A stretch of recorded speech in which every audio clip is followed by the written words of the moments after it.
We're on a mission to feed the future by helping farmers worldwide be more resilient, more productive, more sustainable for generations to come. Corteva Agriscience. Keep growing. It's time for RealAg Radio on Rural Radio Channel 147 on Sirius XM.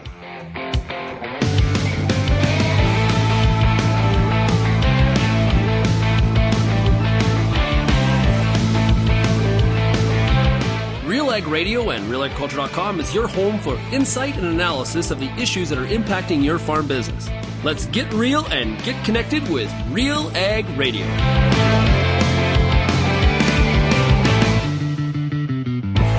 Welcome to RealAg Radio here on Rural Radio 147, Sirius XM. Shaun Haney, your host here on this Thursday. Thanks so much, everybody, for making RealAg Radio and Rural Radio 147 a big part of your workday. And, of course, big shout out to everybody listening out there on the RealAg Radio podcast as well.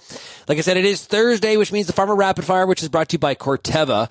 Cross-spectrum herbicides from Corteva, checking all the boxes for cereal growers. Cross-spectrum herbicides deliver grass and broadleaf weed control in a powerful all-in-one solution. Learn more at Corteva.ca. And we're going to learn more as well today from Jason Smith, who's going to join us at the back end of the show. He is the manager of crop protection products for Corteva. Looking forward to chatting with him and see what some of those conditions are and hear what he has to say about some of the conversations he has had recently with some growers. And we're going to move very quickly here into in-crop spraying, very quickly. As because of some of the dry conditions in parts of the prairies, we're definitely off to a pretty strong start that way. And even on Ontario, the wheat continues. We're going to probably hear from some of the growers about how good the wheat looks and starting on planting. We definitely have had some showers in different parts of central and eastern Canada. So we're going to get the full goods here today on the Farmer Rapid Fire. Well, our lineup, we don't just have Jason Smith from Corteva. We've got Luke Barron from Schomberg, Ontario. Mark Burnham is from Cobourg, Ontario. Fred Greig is from Manitoba. And Daryl Tuck is from Alberta. Now, if you have any feedback on today's program, you don't need to just be on the Farmer Rapid Fire to provide your feedback and thoughts. You can send that to us as well. shaney@realagriculture.com is my email address. Or, of course, you can call the RealAg feedback line, 855-776-6147. And before we get to the Farmer Rapid Fire, get started here, I want to make an announcement. We've got the new Federal Minister of Agriculture on the show tomorrow. That's right. Minister Heath MacDonald was just named to cabinet this week. He will be on Friday's RealAg Radio show, right before the RealAg Issues panel. Looking forward to it and really appreciate his staff making this happen. So we will talk to Minister MacDonald tomorrow. If you do have any questions for him, you can send me an email, shaney@realagriculture.com. And we start off this week's Farmer Rapid Fire, brought to you by Corteva Agriscience, by talking to Luke Barron, who's in Schomberg, Ontario. Hey, Luke, how we doing? I'm good. How are you doing? Hey, man, I'm doing pretty good. Okay, what's going on this week on the farm? What's going on? Oh, we're planting corn, and I'm just spraying wheat right now, and we shipped some cattle, and that's about it for this week. How's that wheat looking? It looks pretty good. Yeah, looking not much winter kill, and looking nice and green, and we're gonna kill the weeds in it here and put some fungicide on, and should be in good shape for a couple weeks. Wish the price was a bit better. Yeah, well, it could always be a bit better, couldn't it? I don't know. Yeah. How's corn planting and soybean planting coming along? We're just about finished planting corn. We would have been done yesterday, but we decided to take a fence row out at a farm, and me and my dad messed around doing that, and then it ended up coming in with a bit of rain and shut us down for today. And I just thought I'd try and get this wheat sprayed while it was too wet to be planting. Yeah. And you've been pretty happy with the soil conditions? Oh, yeah, I was pretty dry here. You could actually probably work land again right now, but I'll just get this done for today and try and get planting beans by tomorrow afternoon, I hope. Yeah, have you planted any beans yet? Yeah, we put some beans in April, a couple sandy farms that we have, and I guess they're out of the ground now. And the first corn we planted back in the end of April there, it's starting to pop up. You can see the rows here around my house and the barns and stuff. So that's kind of nice to see finally, because it was pretty cold here for quite a while after we did get it planted, and it was in the ground for about close to 2.5 weeks before she came out. So yeah, but. It definitely sounds like this is one of those years where planting and all of a sudden in-crop spraying is going to really converge on itself. Oh, yeah, it always seems to for us. But I know what you mean. And like, we thought we were going to get a good start at it there in April, and then it was so cold here in the mornings. Like, I don't know if we were any farther ahead getting it in the ground or not, but... But I guess you won't know until you combine it. well, you said you're kind of starting off a bit dry. It's still that way? Yeah. I was actually pretty happy to see it rain yesterday, but like I said, it's already dry enough here now that we could go work land again. So we didn't get what we did get. The ground soaked it right up. So okay. So you got winter wheat, you got corn, you got soybeans. Anything else in the rotation? Just some hay. We just do some hay. Yeah. How are things with it. How are things with the cows?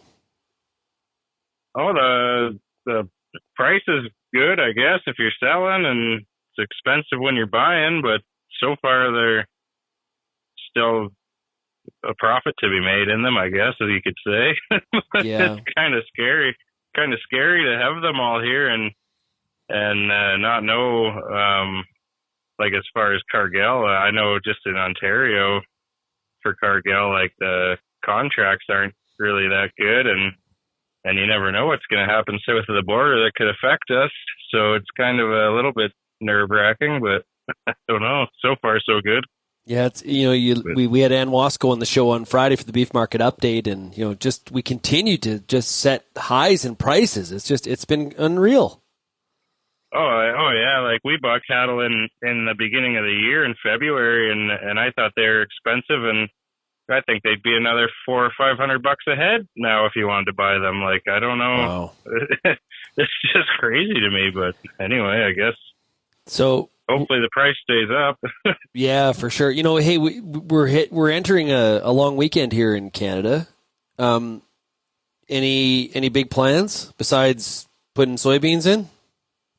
Yeah, that's probably all the plans that we're going to have, I think, for this long weekend. Yeah. Well, I'm curious. In Real Agriculture, we got a poll going about what people call this long weekend. What do you call it? Oh, the May 2 for. Yeah. Okay. Well, wait a minute. What is May 2 for? First of all, it's not May 24th. You're like, are you celebrating Memorial Day a week early? What are you doing there? What does May 2 for mean? That's just what we've always called it. May 2 for a long weekend. I don't know. Crazy. Is that okay. What do you call it? Well, I say May long. May long weekend. Oh yeah. Yeah, I say May long. So we have a poll up at realagriculture.com, and by the way, about 70% of people agree with me. So, okay. Yeah, 18% are May. 18%. No, you got some buddies. 18% are May 2-4, and then after that, Victoria Day weekend goes really down, and then 5% said, "What's a weekend?" So there is that. Yeah. Those are dairy farmers. Yeah, with robots, maybe. Yeah. Oh, don't get them started, Luke. Don't get them started. Right on. Well, hey, we had the cabinet appointed this week. I guess from your standpoint, where your farm resides and what your priorities, or what's important to you, what do you hope the Carney government does, or what do you hope is a priority for them? Oh my gosh! Here's your chance. Hopefully to keep the carbon tax off of everything and kind of leave us alone and let us do our own thing and not be worried about what farmers are doing and try to be impeding on our business and stuff, I think that'd be nice. A friendlier regulatory environment. Yes, exactly. Yeah. I think that would be nice. Well, they have promised to they suspended the consumer carbon tax. So, Yeah. It's not extinguished. It's just gone to zero. So, boy, that would be a real turn of events if they decided to go backwards on that. But I understand why people are still concerned about it, for sure. Yeah. Oh, yeah. I don't. I hope they don't, because I don't think it really did anything to help with emissions, and I don't know. I don't one government, liberal or conservative. I think they're maybe all a little bit for themselves. So I don't really not 100% sure what to say about it. But yeah, well, I think a lot of people would agree with you. In terms of regulatory environment, I think a lot of farmers would probably say, "Hey, I would appreciate some of these nonsensical regulations." Some make sense, right? You got to have some regulations, but there's some things out there that are going on that just add cost to the system, and don't make total sense. Yeah, just a little bit silly, but it could be probably coming from someone that doesn't know what they're doing either in terms of farming. So I don't know. There's that too. Okay, well, I got one more for you. This is a bit of a long weekend question as well. You're going to cook some dinner on Saturday. Long weekend. Are you barbecuing, grilling, smoking? You got a Blackstone? What are you cooking on? Hopefully barbecuing. You're barbecuing. Yeah. Okay. Good. Yeah. What's your favorite thing to barbecue on a long weekend? Steak. Oh yeah. Well, a couple of nice strip loins. A couple nice strip loins. I was going to ask you what cut. That sounds pretty good. Yeah. Oh yeah.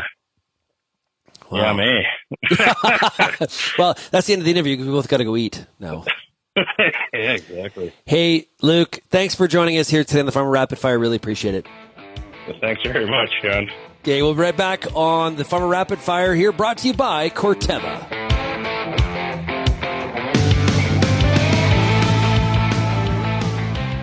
I am your host, Lindsay Smith. Joining me now, Scott Bishop, the National Sales Manager for Exotic Technologies. What is Invita? How does it fit into farmers' operations? Invita is a naturally occurring bacteria. What this bacteria is able to do is capture that N3 from the air and convert it to a usable form for the plant as the plant calls for nitrogen. So once you get Invita into that plant, it's going to replicate, it's going to spread from the roots up through the plant to the newest growing point. We're one of the very few bacteria that actually gets inside the plant cell. Beyond the yield increase, you're going to see increased root mass. The original fear was it's going to affect nodulation. It does not affect nodulation, but it almost increases it because of the expanded roots under that plant. With corn, you're going to see additional brace roots. All crops, you're going to see a healthier plant because there's no stoppage of that plant growing. That plant, as it demands nitrogen, is going to be able to capture it from the air and convert it into a usable form. So for those who are interested, where can they go for more information? To our website, exotic.com.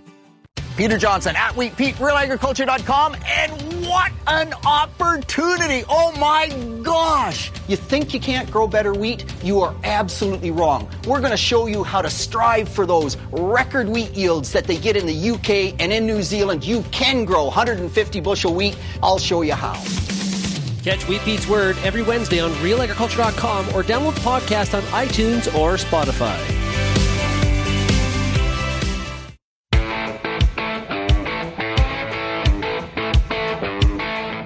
And welcome back to RealAg Radio and the Farmer Rapid Fire, brought to you by Corteva. And now we're going to go to Cobourg, Ontario. We're talking to Mark Burnham. Hey, Mark, how are we doing? Good. How are you, Shaun? Pretty good. What's happened on the farm this week? We finally got the planter ready to go. We got a couple acres planted, and then we got rained out. Are you in one of those pockets that's getting too much rain? No, we were actually. We had most of our neighbors were going full bore. We had a lot of planter modifications going on over the winter that kind of dragged out into the spring here a little longer than I was hoping to, and I was late to the party. And but turns out I still have a bunch of fields that aren't quite ready to go anyway. So, soil's not quite fit yet. Yeah, I also got a new 2-track tractor and found out how poorly they behave in damp soil. What happened? Well, it's my first time driving a 2-track tractor, and then I drove into a corner which was damp and couldn't turn out of it. So I had to go get another tractor to yank the front end of the planting tractor around. So all kinds of fun. Yeah. What'd you have before? A big articulate, which is big and heavy and awkward to drive down the roads where, like, we're a pretty high traffic area.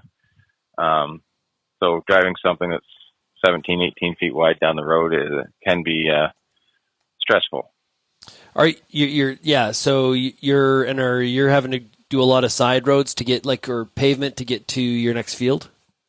Oh, absolutely, yeah. And all the side roads are busy all the time. Like, you think this is going to be a nice quiet side road, and there's still going to be 3 or 4 cars that you end up meeting. And yeah, it's busy. Yeah. Do you have any wheat? I do. And how's that look? Absolutely marvelous. Oh, there's a lot of people in that club. Yeah. Well, I got told by people who drive past on the 401 that mine looks better than my neighbor's, so I'm kind of happy. Oh, if the neighbor's listening, let me tell you, them are fighting words. Just lack of winter kill? Like it looks healthy, it got a good growth in the fall time, or just Mother Nature luck? What led to it? Yeah, got it in good time. And then just, good winter conditions. Like, we had lots of snow. Like, usually where we're at, we get lots of freezes and thaws, and like, we'll get a snow dump, then it'll melt away, and then we'll get ice, and then snow dump. But we got a big dumping of snow, and it never left this year. So the wheat came out looking great. Didn't really see any of that snow mold or anything. So it's off to a great start. Good stuff. Hopefully the markets can get off to a good start here too, and yeah, one can wish. Help us out a little bit. No kidding. Mm-hmm. Okay, we got a new government.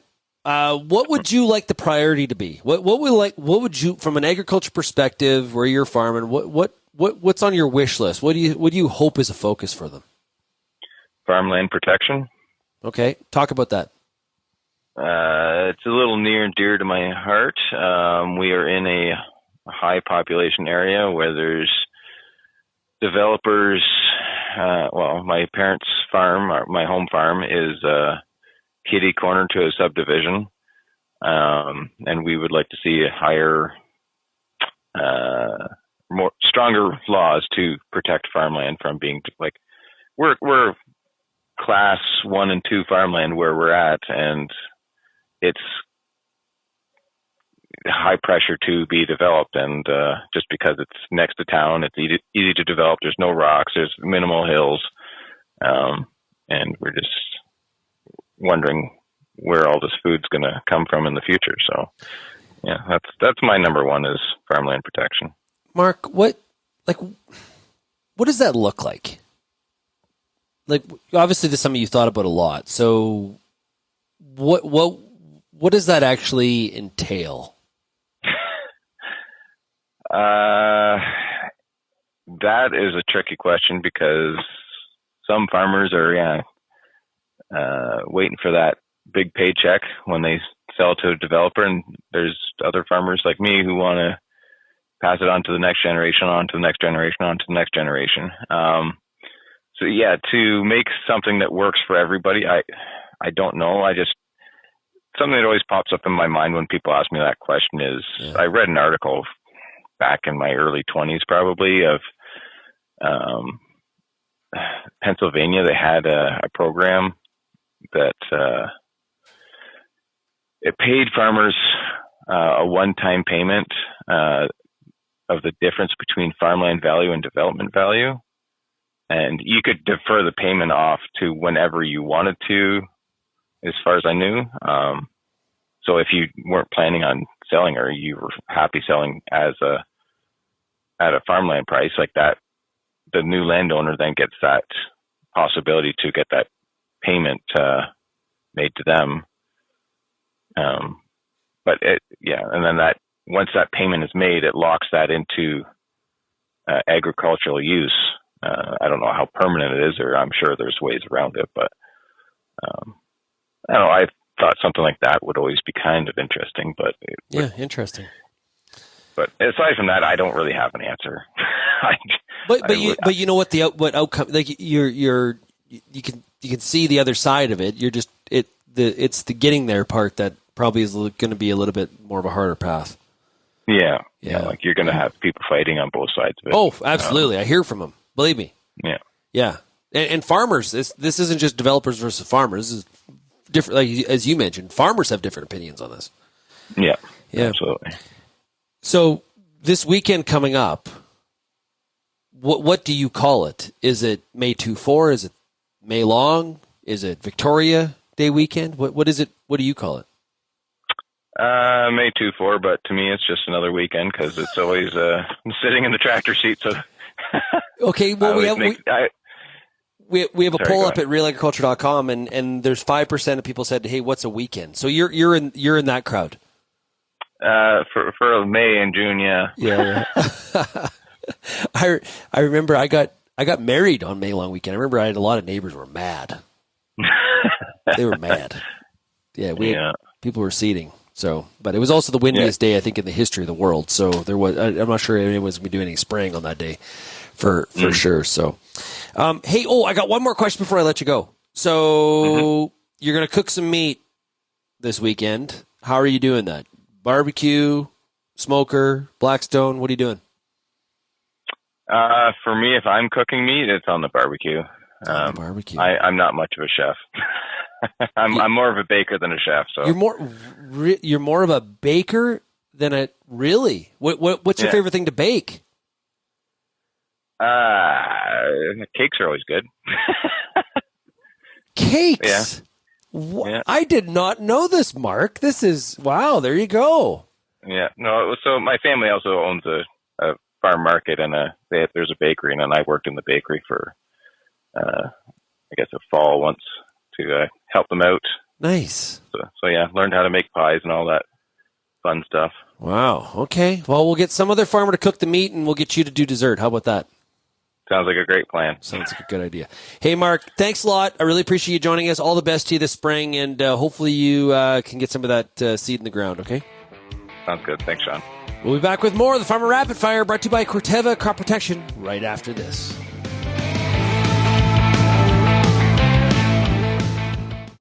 Find everything you need for outstanding weed control in your wheat and barley from the cross-spectrum herbicide experts at Corteva. Corteva is proud to offer a wide selection of cross-spectrum herbicides for maximum convenience, effective resistance management, and customized control of your toughest grassy and broadleaf weeds. No matter what kind of weed challenges you're experiencing, we've got the right fit for your farm. Visit Corteva.ca to learn more. Canola is more than just a pretty face in the prairie landscape. It's a big business, both here and around the world, that requires you to be informed and up to date on everything it takes to grow a successful crop. The Canola School on RealAgriculture.com has an expert library of video resources covering markets, agronomy, and more to help you grow a healthy and profitable canola crop. Visit canolaschool.com today. Brought to you by BASF Canada and Invigor Hybrid Canola. I'm Lindsay Smith from RealAgriculture.com. Join me Monday nights for The Agronomists, a 1-hour live and interactive show broadcast across YouTube, Facebook, and X. Monday nights at 8 p.m. Eastern, I host expert agronomists from all over the country to give you answers to some of the toughest agronomic questions. Join us live or catch the replay Tuesday morning. That's The Agronomists with me, Lindsay Smith, Monday nights live at 8 p.m. Eastern.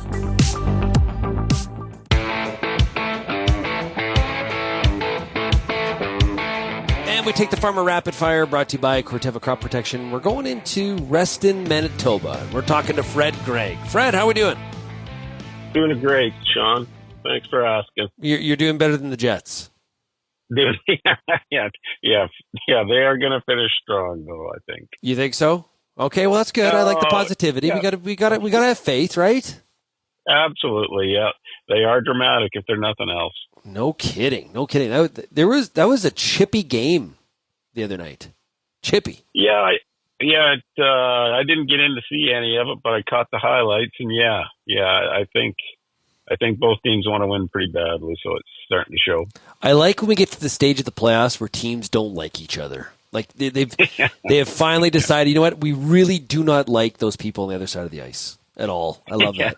A little bit of grit, some ugliness. Yeah, adds some intensity for sure. Yeah, it's meant to be a violent sport. Okay, Fred, how are we making out with farming? You done seeding? We are about 60% done. Actually, we've had a really good run. It's hard for a farmer to say it's almost ideal seeding conditions, but it has been. We got 15 mils of rain this morning, so yeah, that just makes everything look like this could be the year, Shaun. Just saying. I'm knocking on wood, and I have my fingers crossed for you because I don't want you to jinx it. Yeah, I probably did. Yeah, you're right. Yeah. So what makes the conditions so good? It's just the right amount of moisture. Soil's warming up nicely. You've had some good temperatures. It's just what is it? Yeah. We're in kind of potholy country, so we have good subsoil moisture, but not excess. So we're not going around a bunch of wet spots. So that speeds up seeding, and yet the crop's coming up nicely, and the canola is just starting to go in because everybody's dealing with the slow emergence maybe and the potential frost. So with this rain now, yeah, it'll be full speed ahead till the finish, I think. Nice. What's in the rotation this year? Same as always. We don't deviate too far. We did swing a few canola acres into a half section of sunflowers again and another half section of beans.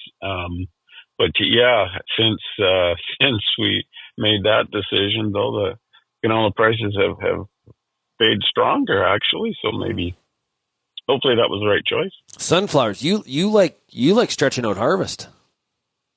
Yeah, well, I farm with my son and son-in-law.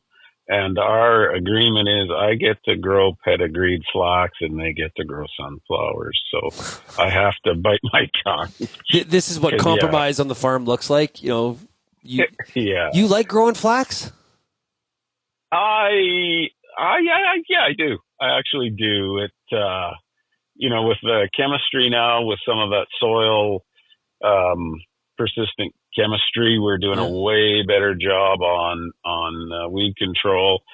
I think the straw management's always a bit of an issue, but with modern combines and choppers, it's better. Yeah, it works good. Yeah. It is better. Yeah. Okay. Absolutely. I was gonna ask you. I ask everybody that comes on this show and says I grow flax. What do you do with the straw? You just chop it? Well, of course, we've still got some beef cows, so we'll quite often bale it, and we, use it to hold the silage plastic down, and it actually works pretty good for that. Filling holes. Yeah. I got a copper mine out back. I got to fill that up. Yeah, that's right. Yeah, those kind of things. I got some records I don't want Revenue Canada to see, so I bury them in there and light a fire. And it's good. Yeah. Fun stuff. No kidding. So with these good conditions, you're going to be into in-crop spraying pretty quickly. Yeah. I can't believe how this last week with all the heat, man, it is jumping out of the ground, and we've got a quarter section of overdrive winter wheat, and it is just, it is going to need to be spraying before we're done seeding, I think. So, wow. So yeah, crazy. But that's not a bad thing. You're off to a great start. That's what you want, right? Get out ahead of insects, get out ahead of cold weather, or you're on the optimum yield curve. Yeah, absolutely. Like when you always look at those things that this, knocks 10% off or this knocks 20% off. And so far we're checking all the boxes that things look, pretty darn good, at the risk of, as you said earlier, jinxing it. Yeah. It doesn't look pretty darn good. So which is good because the uncertainty with the whole world markets, it would be nice to have a few extra bushels around to help compensate for that. Yeah, in our Canadian Farmer Sentiment Index, farmers are, a scale of 0 to 200. They're about like a 105 on direction of the market. So, to the bullish side, not like drastically bullish, but farmers thinking the market's going to go up from here, which I think, that is encouraging, but we'd sure like to see it a lot more. Yeah. I think it always boils down to the world's got to eat, or the world's got to, crush the oil or make the fuel. And hopefully, as time goes on and by fall, which is always a long time away, we get more comfortable with the new situation of uncertainty. And I think we're probably markets overreacted down a little bit. So there should be a nice bump up, I think. Oh, well, I hope you're right on that too. It's a perfect world I live in if I close my eyes, Shaun. Hey, we've got new government. What do you want them from an agriculture perspective? What would you like the priorities to be? Well, it would be nice to have some agriculture priorities. I think it would be nice to have some vision, have some leadership. I understand we changed ag ministers again. I liked what our brief ag minister, he seemed to be saying all the right things. I hope that follows suit. I hope we can lead more science-based innovation, and still doing all those things with our great plant breeding that we're getting out of our Ag Canada facilities. And I think it became apparent that we need to support all our world markets as well. So those are probably the few keys for me, Shaun. Yeah.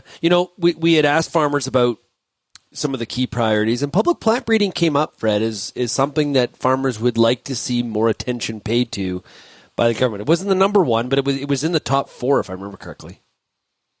Well, that's good, because, when you get to my age, you start looking back and you see where our yields have gone. And yes, some of it has been, we're doing a way better job agronomically, but a lot of it has been in variety advances. Like a couple of years ago, we had a screaming dry year, and it was amazing how well varieties performed, because 20 years ago we went through about the same drought. It was pretty pathetic, whereas now they are breeding for, and the results are positive. Absolutely. Okay, this weekend coming up, what do you call it? Well, it's generally it's safe to sow soybeans now and canola. It's a working weekend. Oh yeah. Okay, I always take it. Some of these Ontario guys, they've been calling it May 2-4. Some of us, like myself, say May long, and there's a few people out there that say Victoria Day long weekend. What would you typically call it? Oh yeah, we're May longs. Okay, I think the Canadian Shield's a bit of a separator here. Yeah, it's not surprising. They always have their little nicknames for us, Tobins and all those other things. I guess they don't want to waste time using the whole word, so yeah, they shorten everything up. Good stuff. So, are you going to be able to do any put your feet up at all this weekend, or is this is totally a working weekend? It will totally be a working weekend. We've moved out a lot of seed for sure, but it will still be crazy busy around the yard, which is just the way we like it. I always tell my customers it's like Christmas morning for Fred. It's a long winter waiting for this to happen. So it's nice to have farmers and their trucks in the yard. Sweeping out tandems and shoveling bins is what Fred does at Christmas time? It's just like Christmas. It feels like Christmas. Yeah. Are you got me there. Are you a barbecuer or a smoker, or like doing stuff on a Blackstone? Smoker. Oh, nice. Yeah. My son-in-law Jordan got a Blackstone, and it's nice because now he's got to do all the family brunches and breakfasts, and it's nice. It's really nice, actually. What kind of smoke? What's your favorite thing to smoke? Well, I don't think there's a bad thing to smoke. I don't have the patience to do the brisket, but luckily members in the family do. I really like that. But if it's me, I'll do ribs. I love them on there too. Good stuff. Yeah, I don't think there's anything bad you can put on a smoker. I think the hardest is chicken because it can get rubbery if you have the wrong temperature. But yeah, fun stuff. Yeah. Fun stuff. Well, hey, Fred, all the best to you. Trying to finish off the rest of your seeding and planting, and we'll chat with you a little bit later on in the season. Okay? You bet. Thanks, Shaun. We'll be back with more of the Farmer Rapid Fire, brought to you by Corteva Crop Protection, right after this.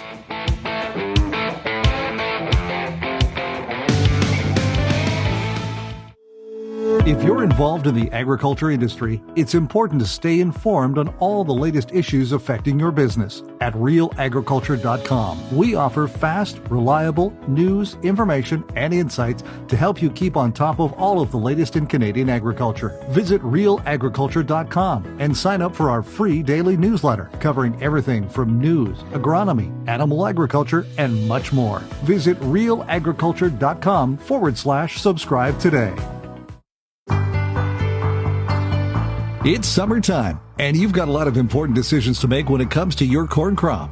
Let the Corn School on RealAgriculture.com help guide you through those big decisions with input from leading experts in the field. If it's spray timing, disease identification, or any other field issue, the Corn School's got you covered. The Corn School on RealAgriculture.com, brought to you by BASF and Pride Seeds.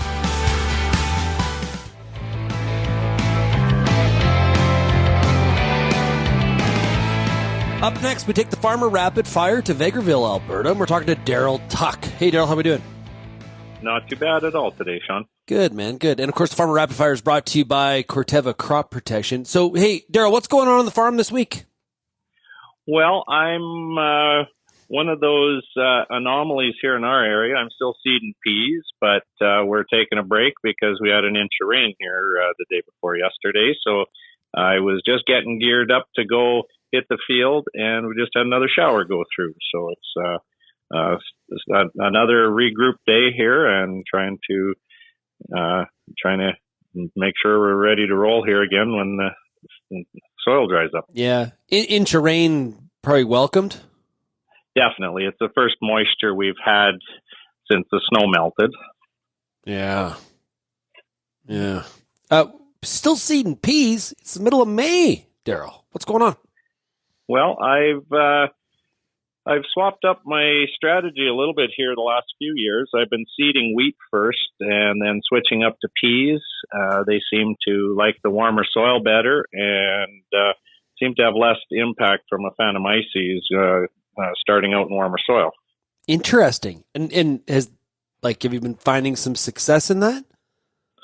Well, other than having the patience to watch your neighbors start combining peas at the end of August, and yours aren't quite ready yet, my yields have been good, and I haven't seen any downfalls other than just the calendar pages getting ripped off soon for harvest, waiting on the little later maturing. Yeah, peas. You know, man, I hope at some point in my lifetime I can talk about an Aphanomyces resistant pea or lentil variety. Yeah, that would be definitely nice in that market. I haven't had a lot of problem in our fields yet, but I am trying to make steps to minimize the impact here. Using some seed treatments that have some effect on Aphanomyces, at least early season, and then trying to juggle some of these things like seeding date. And until I see some issue with that later seeding date, I'm probably going to continue on with that program. Yeah. What else is going on? You feeling good about the year? Well, I'm sure mixed feelings here. I made some changes to my cropping plan here back in March, and now some of the things, I swapped some acres from canola over to peas, and now I'm questioning whether that was the right thing to do.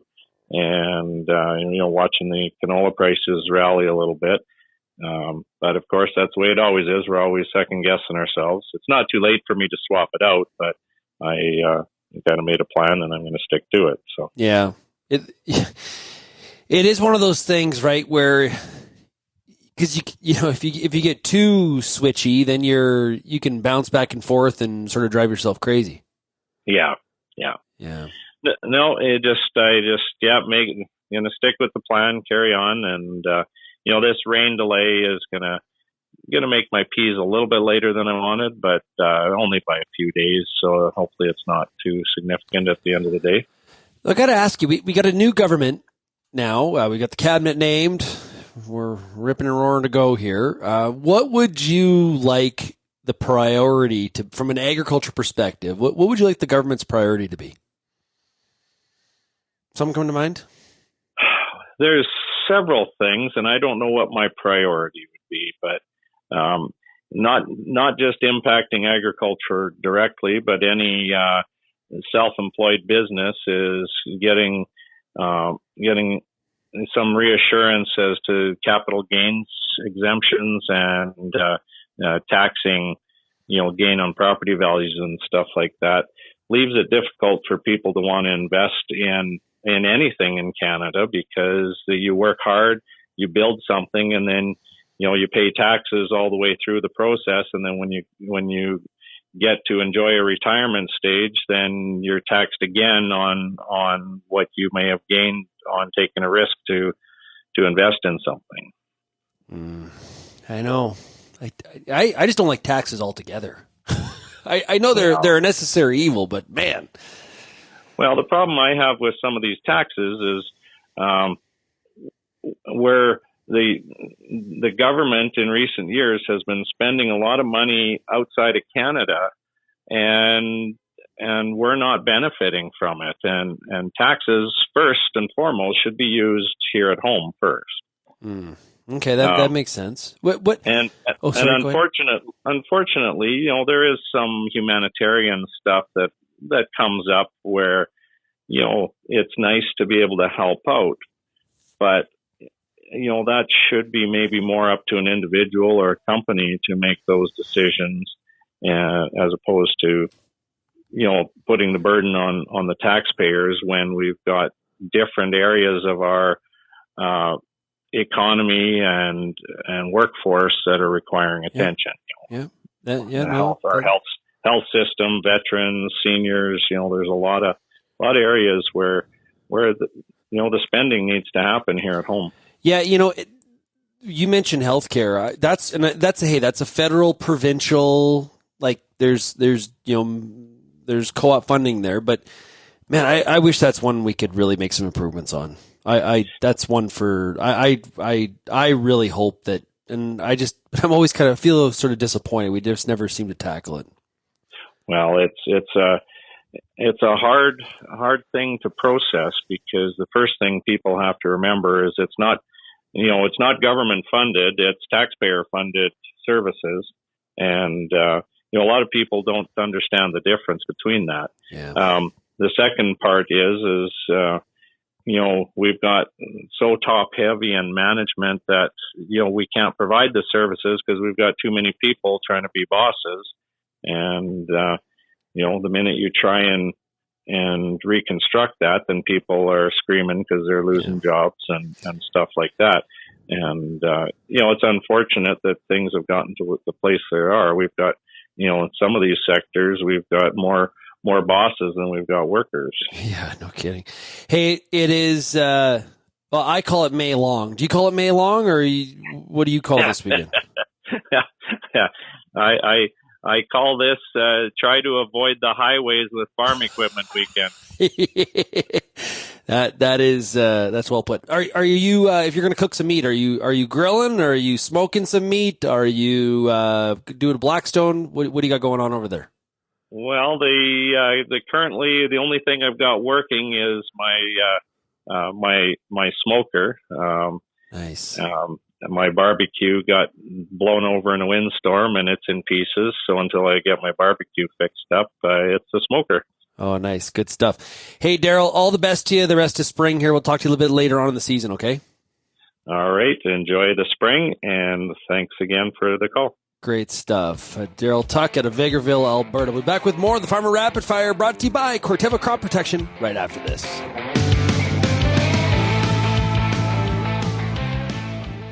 If you only listen to RealAg Radio, you only get half the picture. For greater insight into the issues that affect farming, tune in to RealAgriculture.com. Crops, livestock, machinery, farm management, and the markets, even food and travel. Real Agriculture Online digs deeper into the topics that affect the way you work and live. So get connected today. Read, watch, and listen to the people who know at RealAgriculture.com. How's your seed quality? What should you treat with? What about herbicide carryover and environmental concerns? Spring is here, and you've got a lot of things to think about in regards to your pulse crop. The Pulse School on Real Agriculture has information and advice for all these questions and more to help you navigate this season. Brought to you by BASF. Pulse School episodes are available at pulseschool.com, realagriculture.com, or as a podcast on your favorite streaming service. Download the latest episode today.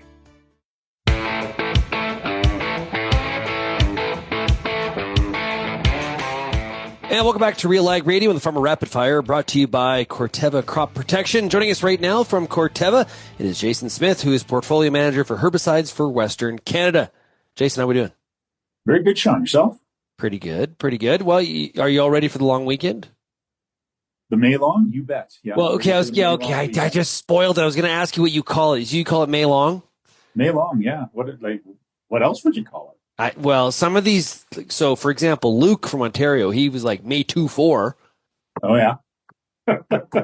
Is that more what he's up to for this weekend? Yeah, or, it's more of that's the activity. Yes, that's the activity. Yeah, exactly. Into the beer store for a 2-4. We've got that poll up at realagriculture.com, and there's a few people that call it, the Victoria Long Weekend, which it's very, I just don't travel in those circles.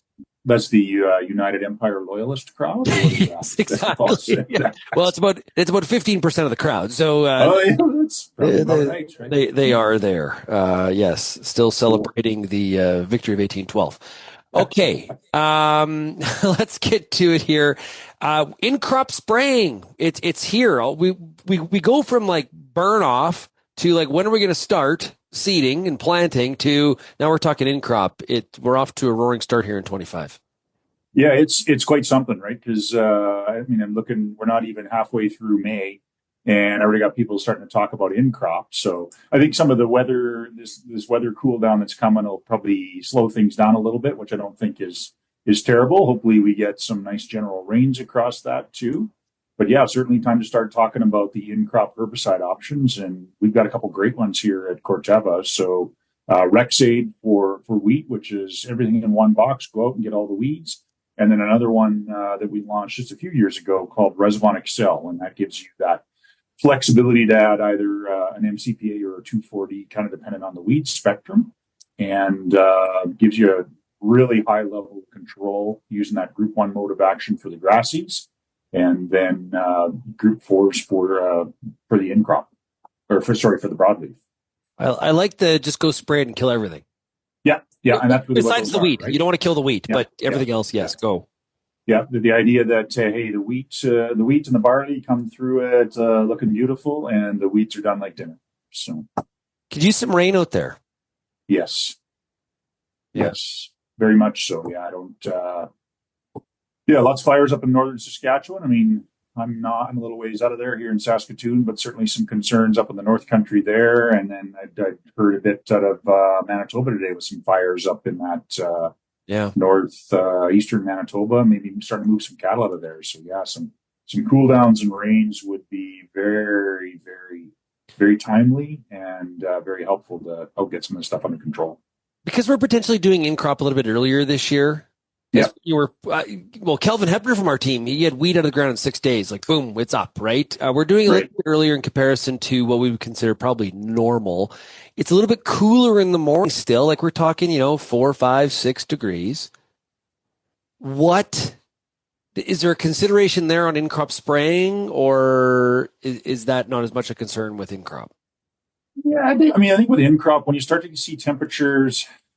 you start to see temperatures below 5 degrees Celsius, I get a little skittish on wild oats, just because, and especially if it's a temperature spike. Like if you've kind of had some stuff where we're getting down to 4, 5, 6 degrees, then back up to mid to high teens, and then that's kind of the regular pattern. That's not as much. But if you see some of these temperature spikes where we've been maybe low double digits overnight, and then we start dipping down into the low single digits overnight, I don't think it's a bad idea to hang off 24 or 48 hours. Just let the plants recover a little bit. So, because certainly, that's one I recall as a TM where we'd had some troubles with some of those low temperature spikes, and wild oat control was kind of iffy, especially if you had some stuff that was a little bigger and had some tillers. You'd usually have pretty good control on the main stem, and then kind of get a sublethal dose on the tiller, which would, they're not super competitive with the crop, but if a guy can hang off, it's always nice to make sure you get everything. So. And pay attention to those, to the label and the windows, of application. I think that's important, and obviously that gets pushed depending on where we are in the year, but pay attention to it, know it. Yeah, absolutely. And I think that's one of the other things we've seen too, is that some of these earlier springs, sometimes burn off gets skipped, and then guys get a little jittery trying to get in there at say 1 or 2 leaf, because the weeds are starting to get a bit bigger. And, there's not, your options are a little thinner when you start to look at 1 or 2 leaf. Once you start to get to 3 and 4 leaf, then you have like really robust options for weeds. And, as long as the weeds are kind of hanging in there at the same stage as the crop, waiting to 3-4 leaf isn't going to be too bad. Yeah. And then, like I said, that gives you a lot better options for control. So this weekend, which we've both agree is the long weekend. May long. Never know. The kid freaks. Everybody has a May long weekend freak snowstorm camping story. Right. But when you're cooking, are you barbecuing? You smoking some meat? Are you got a Blackstone? What do you got going on over there? Oh, I'd be a barbecue guy. I don't have the patience required for smoking. The patience and the prep time for smoking are a little bit beyond me, right? This idea that you have to brine it and then, get up at 4 a.m. to cook some chunk of meat for mid-afternoon. That's just, I don't have patience for that. So I'm definitely a barbecue guy. Let's slap it on there, maybe an hour, and then we're eating. So.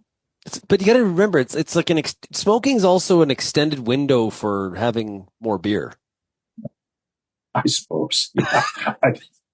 I'd rather do yard work and then come cook something than just sit on the deck and smoke beer. So I kind of got 2 settings. I can either drink beer or I can work. I can't do both, right? Okay. Once I've had a couple of beers, then my interest in doing anything work related is totally subsides. It's just okay. Absolutely, we're committed to this now. Absolutely. It was great to chat with you, Jason. Appreciate it. Okay, thanks, Shaun. That was Jason Smith of Corteva Crop Protection. Now, you heard from our farmers. We heard from Jason. Now we want to hear from you. How are you making out with your seeding, planting? Has crop come out of the ground? Satisfaction or to your satisfaction? And what are some of those weeds you're looking out for? We'd love to hear from you. Or maybe you got some comments about the cabinet selections. Want to hear from you on that one as well. You can send me an email, shaney@realagriculture.com, or, of course, call that RealAg feedback line, 855-776-6147. Reminder to everybody, we've got the Minister of Agriculture, Mr. Heath McDonald, will be on tomorrow's radio show. So it's going to be one of the very first interviews that he's doing. We're going to have him, and then we've got the RealAg Issues panel to follow up on that interview and break down some of the things that we heard or didn't hear from the new Minister of Agriculture. You're listening to RealAg Radio. Fuck's sakes. Thank you, everybody, for getting real and getting connected with RealAg Radio. We'll chat again tomorrow. Cheers, everybody.